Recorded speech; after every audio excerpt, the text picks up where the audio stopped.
All right. Awesome. We are, Record this, right? yeah, go ahead and record it. Recording in progress. Okay. So again, tonight I want to talk about setting realistic expectations and talking a little bit about the secret to staying motivated because really, again, I feel like and it looks like Jem's trying to join. The reason why we don't see success is because of those unrealistic expectations. You guys have heard me share my favorite quote. I even call it my mantra to help me stay positive because we can get frustrated really easily. How many of you can raise your hand on your screen have ever been frustrated with your weight loss? I mean, I imagine everybody will raise their hand. It can be a really frustrating thing. I had a really good friend of mine literally just last week send me a text and in tears. I mean, she even sent me a picture of her scale and just said, I can't do this anymore.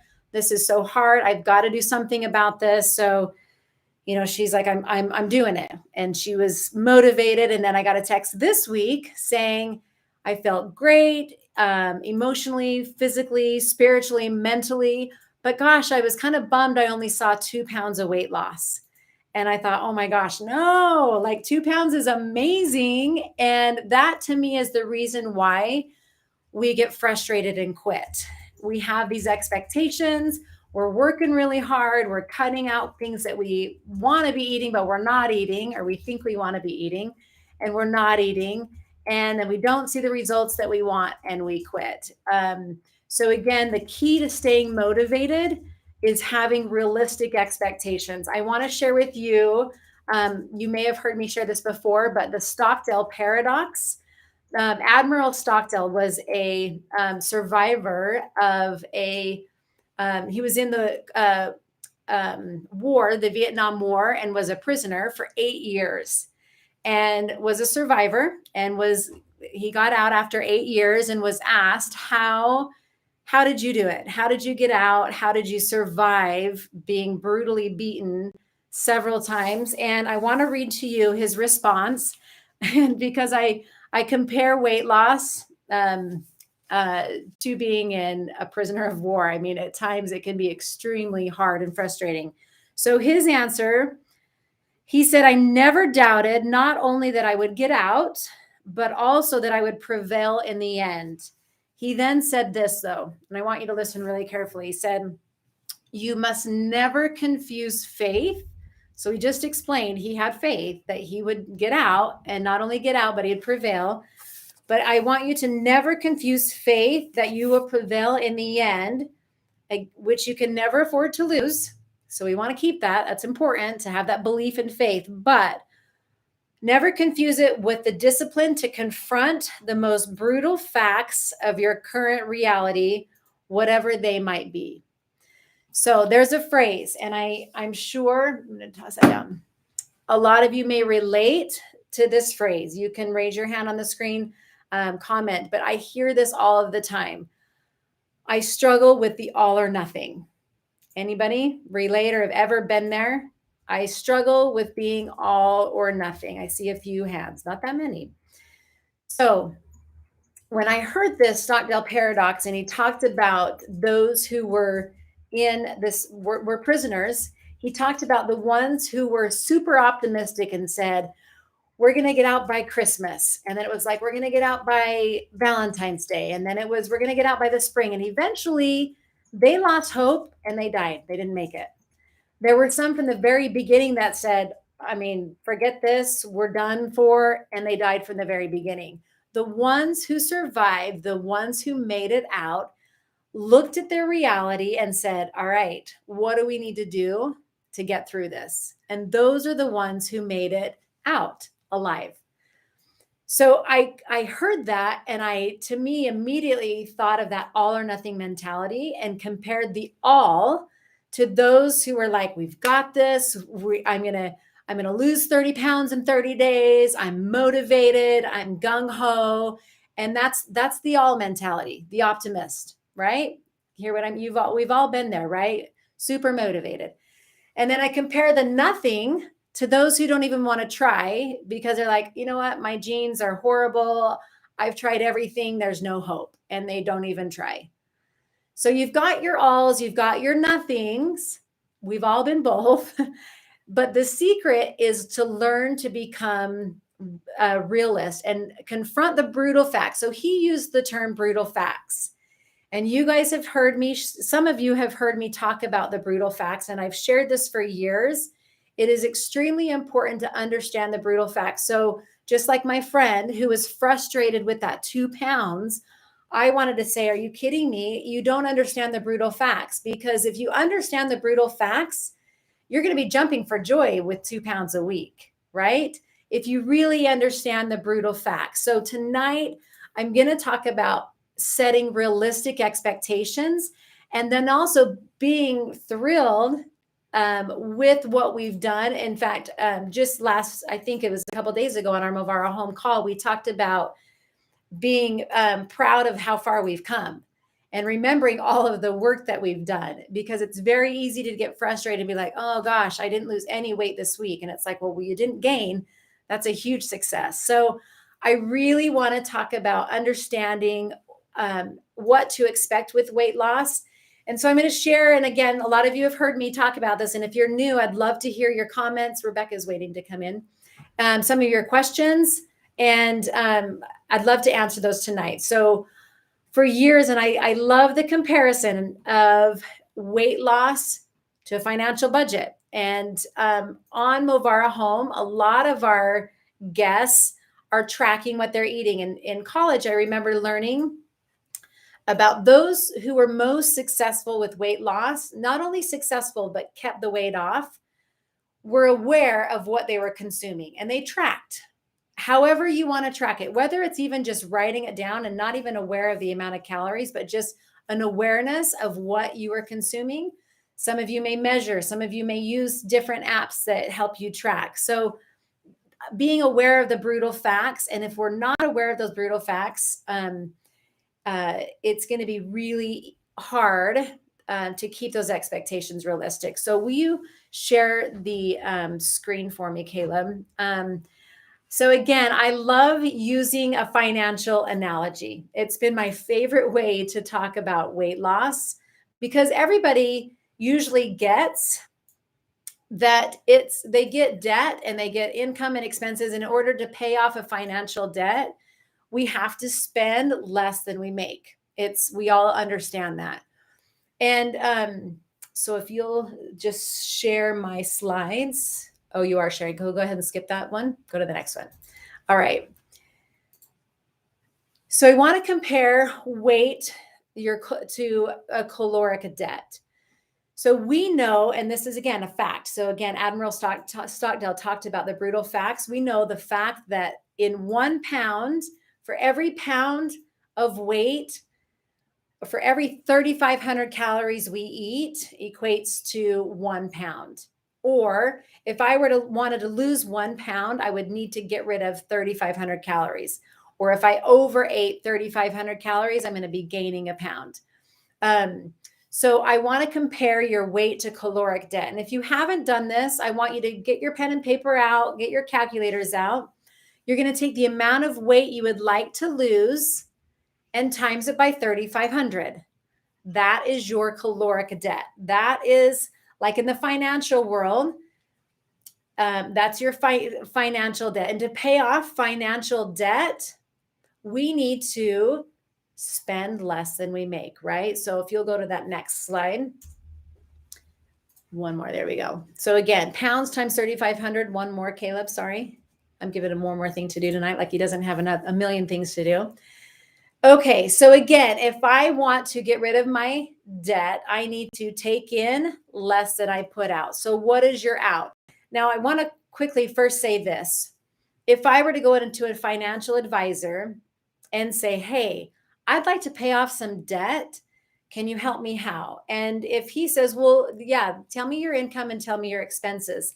And if I were to look at him and say, I have no idea what I make, and I have no idea what I'm spending, that would be a problem. And I think all of us were like, well, yeah, you kind of have to know what you're making and you have to know what you're spending. So I want to talk about right here, this is what you make. This is your out.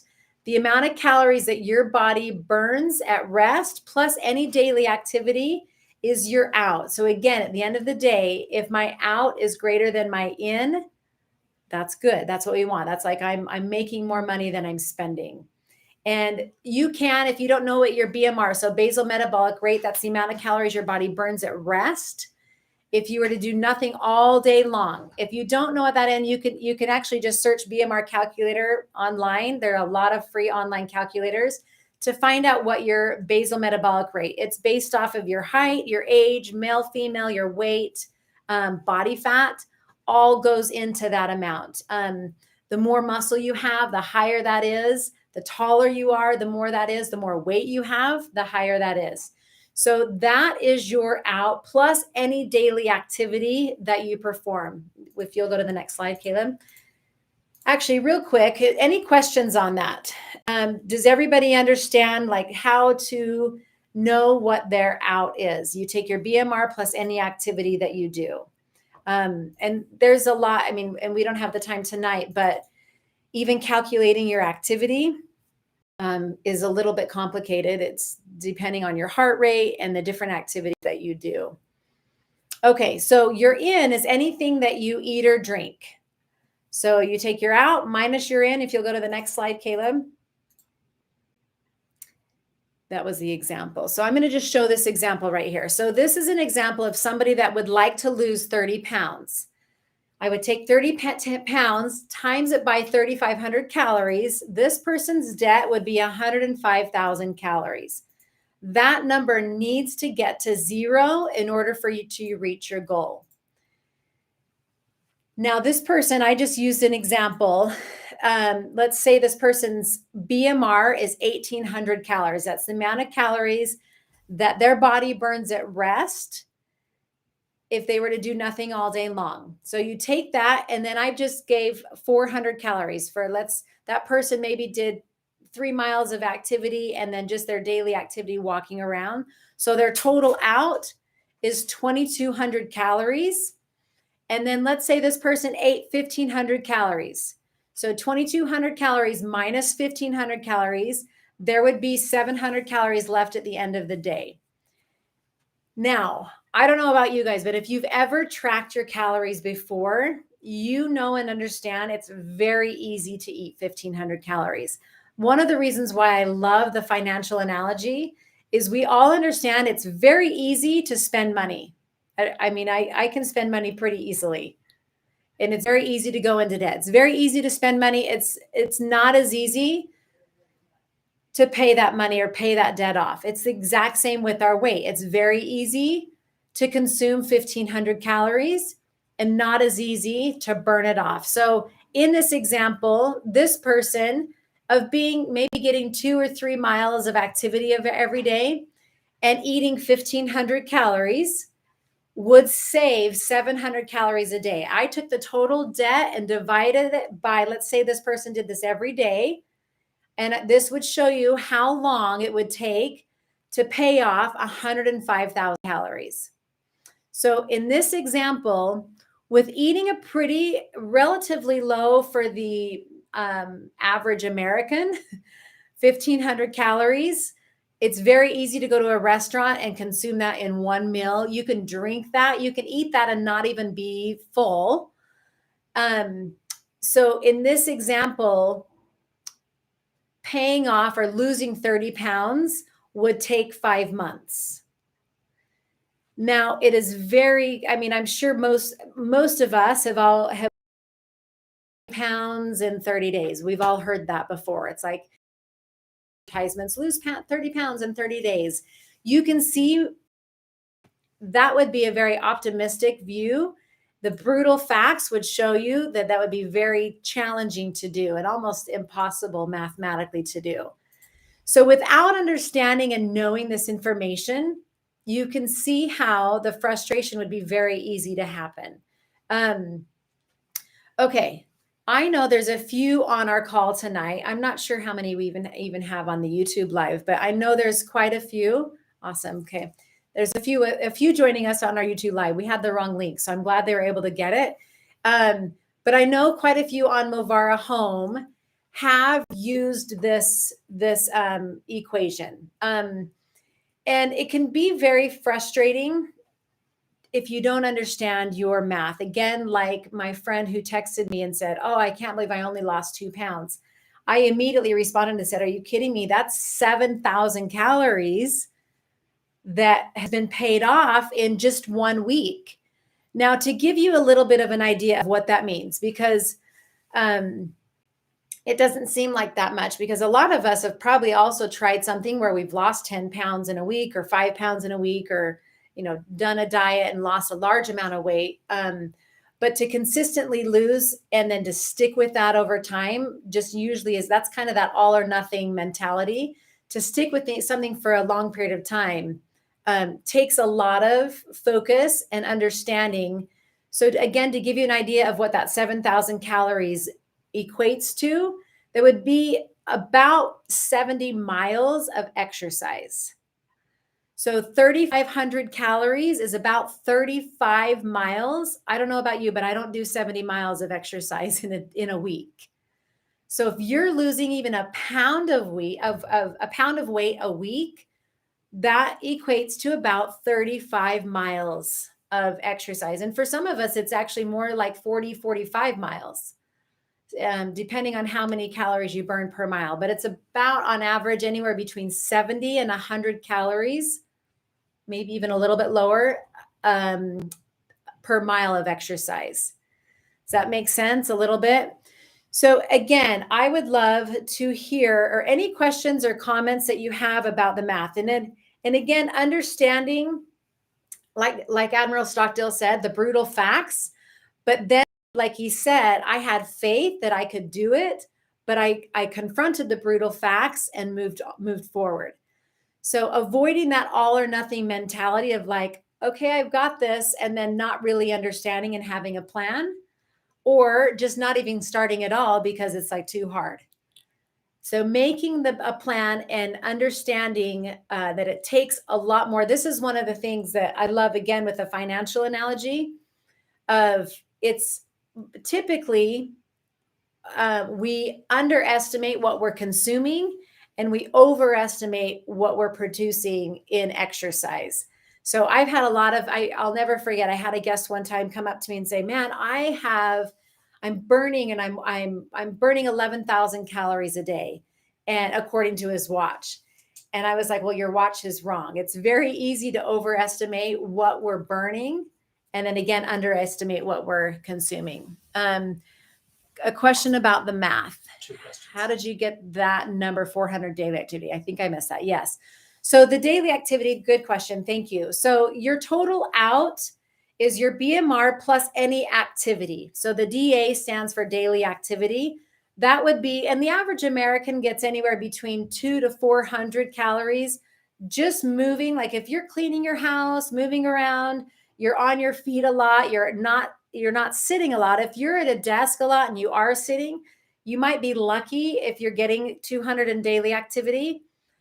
Or again, that's exercise. So that daily activity is any exercise plus any movement that you have throughout the day. It's a little bit tricky to calculate. If you have a device, a lot of the devices at the end of the day, and this is the question I get a lot of the times, will say how many calories you burned, and that's your BMR plus any exercise together. So a lot of devices at the end of the day will say like, "Oh, your total out is 2,500 calories," and that's all of it included together. So a lot of those tools are nice to have in order to track. Hopefully that answered your question about the 400 daily activity. Are you lose weight, doesn't your BMR go down? Great question. Thank you. Yes. So for about every 10 pounds, your BMR will go down anywhere between 50 to 100 calories a day. This is why, and knowing this, it makes total sense of as you get closer to your ideal or closer to your goal weight, why you have less room to work with. You're getting paid less. Your BMR goes down. So that BMR will go down as you lose weight. The more weight you have, the higher. That's why when someone has a lot of weight to lose, Or you get men, they have typically a higher amount of muscle. The taller you are, the higher that number is. So if you've got height on your side and you have extra weight and you are a male, you're going to see that number, your BMR, could be upwards of 2,500 calories a day. You eat 15, you're saving 1,000 a day already just from what you're eating. So, but as you lose weight, that number will go down and get harder and harder to lose because you have less and less to work with. That makes sense? Answer your question? All right, great question. Okay, so what I love about this, because sometimes the power really has to do with knowing your own numbers, because I could sit there and tell you this concept, and you're like, oh yeah, that makes sense. But until you put pen to paper and write down your own numbers and do some work, it's going to take a little bit of trial and error and a little bit of work, understanding what your BMR really is, understanding what your daily activity is. And then if you've never tracked the amount of calories that you consumed, that's your first step, is to just have an understanding of what you're spending. One of my favorite examples, and several of you probably have been through this before, where you go to Costco or you go to Target and you get your receipt and you're like, holy cow, they must have overcharged me. And then you go line item by line item and you realize that, no, you really bought everything that you were charged for. And I use this example all the time. Sometimes you'll get your bank statement and think, holy cow, someone stole my credit card. And then you realized it was you that stole your credit card and spent all that money. It's very easy to have a little bit here, a little bit there. All of the little things add up over time.